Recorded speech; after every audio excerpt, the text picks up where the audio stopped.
In today's video, we're going to pile drive you into the 10 wrestlers that would have been better off for one reason or another if they never signed with the WWE. I hope you're ready, because you're not going to want to miss a second of this video. Don't go anywhere, because we're just getting started. With that said, let's get ready to rumble. Number 10, Marc Mero. Some of you watching this video may be too young to even know who Marc Mero is, but there was a time when Marc Mero was a household WCW name. His transition to WWE, however, was much less successful. His character, Johnny B. Bad, was a TV champion multiple times at WCW, and had really made a name for himself signing a huge contract with WWE. He started off respectfully in the WWE, quickly filling the previous vacant IC title, only to lose it almost immediately to Hunter Hearst Helmsley. Mero unfortunately suffered an injury not long into his WWE career, which forced Johnny B. Bad to become more of a boxer character, which usually never works out in WWE. His career fizzled soon after that, and surprisingly, his wife Sable ended up carving out a fine career in the WWE. Number 9, Ricochet. Ricochet is relatively new to the WWE scene, arriving on the indie circuit NXT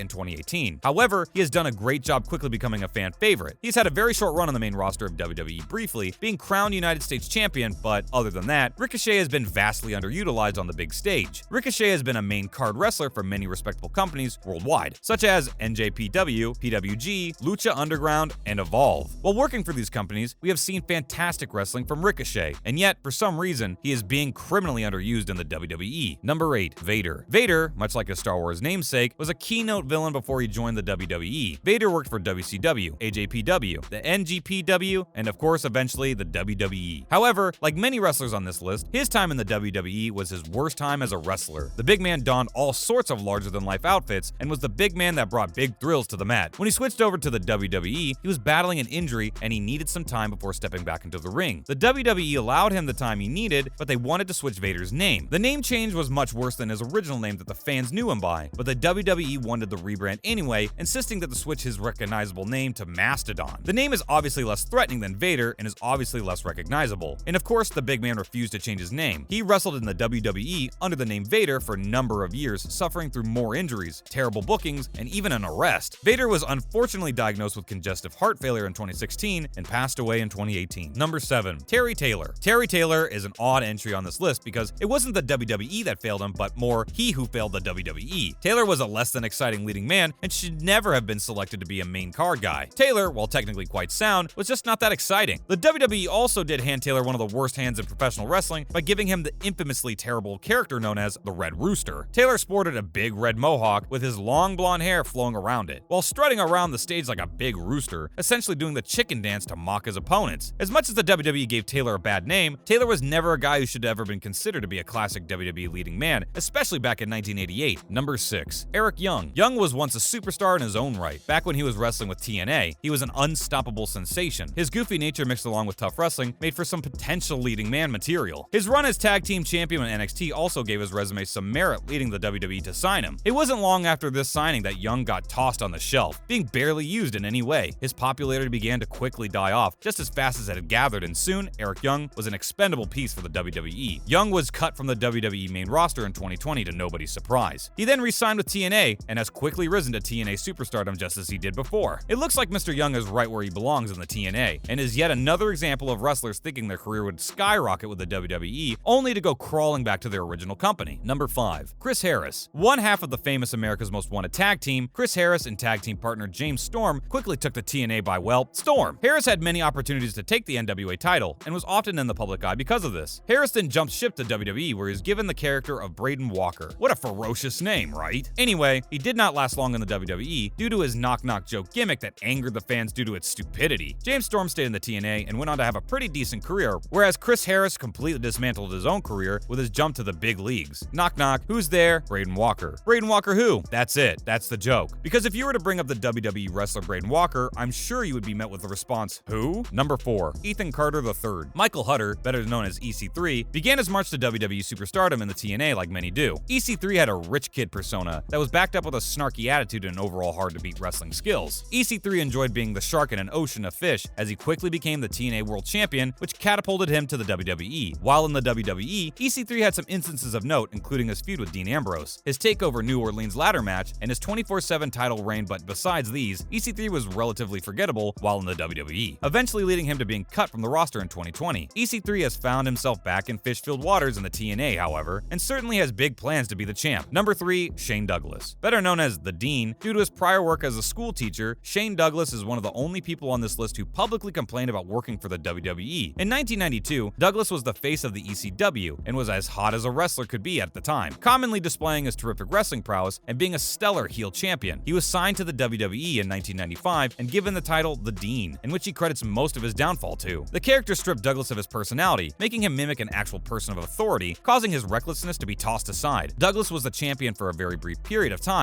and only because he was given the title after Shawn Michaels couldn't defend it due to an injury. Once Douglas had lost his placeholder championship, that was it for the Dean. He often voices his regret of joining the WWE when he could have remained a superstar in a smaller league. Number 2. Austin Aries. The greatest man who ever lived, Aries has dubbed himself this title since he joined the TNA, and honestly, his arrogance makes him the only person on the list you should not feel bad for. While Aries is a talented wrestler, his backstage buffoonery is the reason he had his career halted in the WWE. Aries was a multiple-time champion in the TNA and could have been the face of the TNA had he stuck with it. Of course, like many wrestlers, he felt the need to chase the big league and thus flushed his own career down the toilet. His poor behavior off camera caused Aries to be let go by the WWE, which forced him back to the only league where he ever found success in the TNA. Aries is another wrestler who has gone public with his regret of joining the WWE as well. Number 1. Sting. Sting was the biggest wrestler not in the WWE for most of his great career as a pro wrestler. Sting was a champion in the WCW for a long time, receiving numerous offers to sign with the WWE. However, the star refused, seeing what had happened to so many others that were in his position. He declined the offers in fear that he would be used incorrectly if he were to go to the WWE. His fears eventually became reality when he did finally sign with the WWE. Fans everywhere waited patiently for the match between Sting and The Undertaker. However, fans were never treated to the match, instead settling for Sting versus Triple H in what turned out to be a WWE dominance display over the WCW. The WWE also forced Sting to change his name to The Vigilante, which was less iconic and really in line with Sting's brand. I'm sure Sting shares fans' regrets about signing in the WWE, as he would have been able to continue to be the wrestling legend that he wanted to be without the WWE's puppet master strings attached. Thanks for watching. Don't forget to like and subscribe, and we'll see you all in the next video.